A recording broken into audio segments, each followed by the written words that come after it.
Hey guys, good morning. How you doing? Johnny Martinez, Sounds of Salvation Ministries here, and I just want to take a second, man, and share something with you guys real quick. Obviously, I'm back up in the shed, and this is my little spot, man. This has been my little spot where I, just clear my mind and think and meditate and get you a spot, man. You gotta have a spot where you can silence out the world, and gather your thoughts and pull it all together. And this is my spot. Lately, you guys seen that I've been sharing my projects with you, little things that I do, and just been taking you guys along the journey. And I want there to be an understanding that if you know me, man, and you know how I operate, there's always a bigger picture.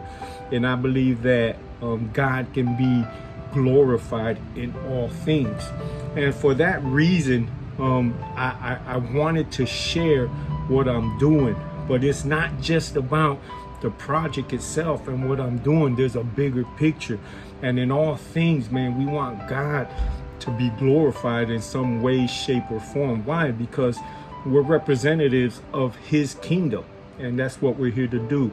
And there's so many ways that we can represent him, and one of them ways is through our gifts and through our talents, understanding, right, according to Colossians 1:16, everything was made by God for God, right? And God is the giver of all the gifts and all the talents. And as I go through Facebook, man, on so many occasions I see so many people that have so much talent and so many gifts, and sometimes it just blows my mind, especially in the last couple years.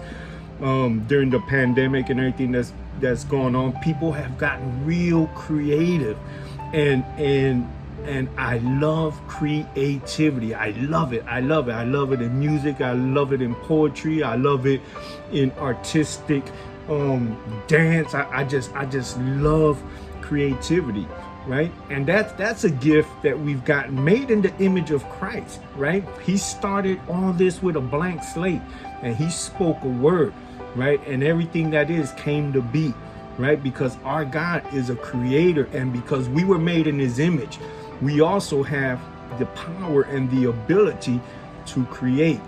So with that, he's equipped us with certain gifts and certain talents, and we all have them.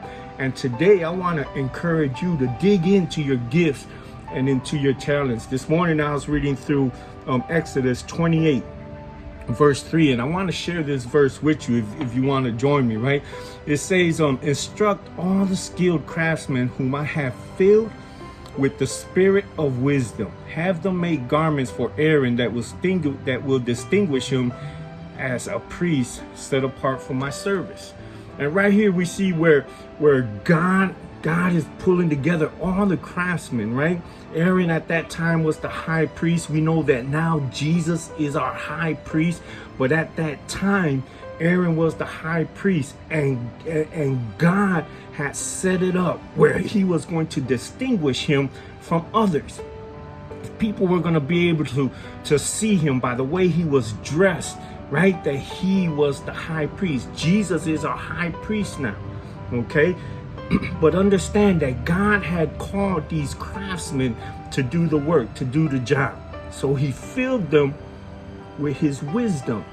He said, I will give them my spirit and I will give them wisdom. And I need you to grasp this, right? Today we're here to represent Jesus Christ, right? And God has given us gifts, and he has given us talents to be able to do that. He's given us a wisdom, right? When we're filled with his spirit, according to the word, when we're filled with his spirit, he will give us a wisdom that through our gifts and through our talents that we can point to our high priest, which is Jesus Christ. Listen, man, we've been given an awesome assignment, but what an honor and a privilege it is, man. God wants to fill us with his spirit and fill us with wisdom so that we can take our gifts and our talents and manifest them. Man, I know people that are so talented. I know people that can sing. I know people that can play musical instruments. I know people, man, that can work on cars. I know people that can paint. I know people, man, that they're awesome with other people. There's a set of boys out in Jacksonville, man, carpenters, man. Them guys are amazing. They're killing it, right? There's gifts and there's talent everywhere. You got businessmen. I got friends in St. Augustine that are businessmen. I got other friends that are linemen, right? And I mean, going to different parts and restoring and fixing. These are all talents. They're all gifts. They're talents. I got one of my closest friends, man. That guy's just multi-talented, working with turbines and machines and just so many different things. These are all gifts and talents. Some of you do arts and crafts and whatever the case may be. Some of you are nurses and you have a compassion and you have a gift working with other people. These are all talents that God has given us. But he promises through Jesus Christ, man, that we will be filled with a spirit, and with that spirit will come a wisdom to help us to navigate, to use our talents wisely, but most of all, to represent our high priest, which is Jesus Christ. Man, I want to encourage you in this morning, man. Take a second look at your gifts. Take a second look at your talents and see how you can use them for the glory of God. There's people out there writing books. There's people out there that are catering. There's people that are doing so many different things. We do it all for the glory of God, man. Remember that he will give us wisdom. He will give us that wisdom to navigate to business. He will give us the wisdom to deal with people. He will give us the wisdom, man, to learn how to make orders. He will give us the wisdom to deal with different challenges and situations. All that comes through the Spirit of God. All that comes through Jesus Christ. Hey, man, you guys have an awesome day. Know that I love you, and I hope that this word is an encouragement to start your week. Take what God has given you and point to Jesus Christ with it. I love you guys, man. Johnny Martinez, Sounds of Salvation Ministries. Until the next time, God bless.